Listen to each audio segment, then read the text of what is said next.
গরমের দুপুরে ভাতের সাথে তৃপ্তি করে খাওয়ার জন্য আম দিয়ে বেসনের একটি অপূর্ব স্বাদের রেসিপি তৈরি করে দেখাবো।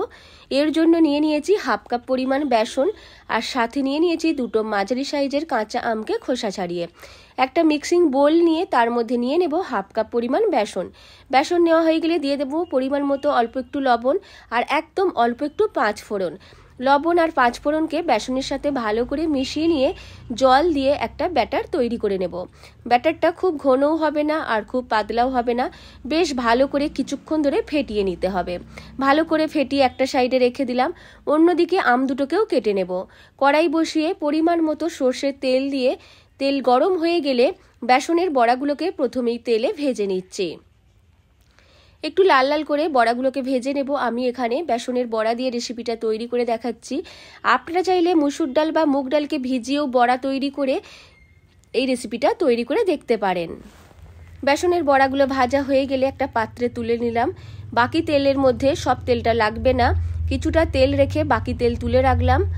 তেলের মধ্যে এক চামচ সর্ষে, ছোট চামচের একটা শুকনো লঙ্কা ফোড়ন দিয়ে বেশ ভালো করে ভেজে নেওয়ার পর আমগুলোকে ঠিক এইভাবে কেটে নিয়েছি, আমগুলো দিয়ে দিলাম। তেলের মধ্যে নাড়াচাড়া করে ভেজে নিচ্ছি।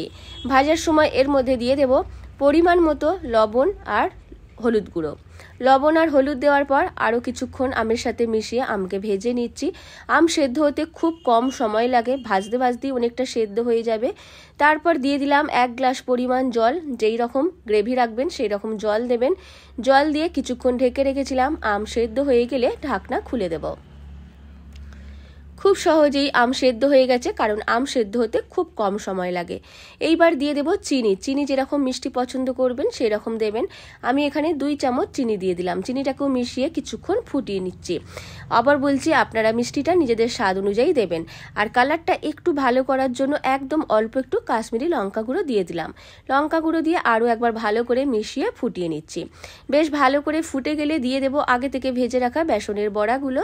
বেসনের বড়া দেওয়ার পর আরও 1 মিনিট ঢেকে নিয়ে ফুটিয়ে নেব। তাহলেই খুব সহজেই তৈরি হয়ে যাবে আমের ঝোল। এই গরমে দুপুরে ভাতের সাথে তৃপ্তি করে খাওয়ার জন্য একটি অপূর্ব স্বাদের রেসিপি। আপনারাও অবশ্যই এইভাবে আম ঝোল তৈরি করে দেখবেন। টকটক মিষ্টি মিষ্টি আম ঝোল খেতে দারুণ লাগে। একবার তৈরি করে খেলে তারপর এর স্বাদ বুঝতে পারবেন। রেসিপিটা ভালো লাগলে লাইক, শেয়ার এবং কমেন্টস করতে ভুলবেন না। এইবার ভালোভাবে ফুটে গেছে, ঢাকনা খুলে দিয়েছি। অন্য একটা পাত্রে ঢেলে নিয়ে নেব। দারুণ স্বাদের একটি রেসিপি, যা গরমের দুপুরে খেতে অপূর্ব লাগবে। মাছ মাংস সরিয়ে এই দিয়েই ভাত খাওয়া হয়ে যাবে। রেসিপিটা ভালো লাগলে আমার চ্যানেলটিকে সাবস্ক্রাইব করতে ভুলবেন না।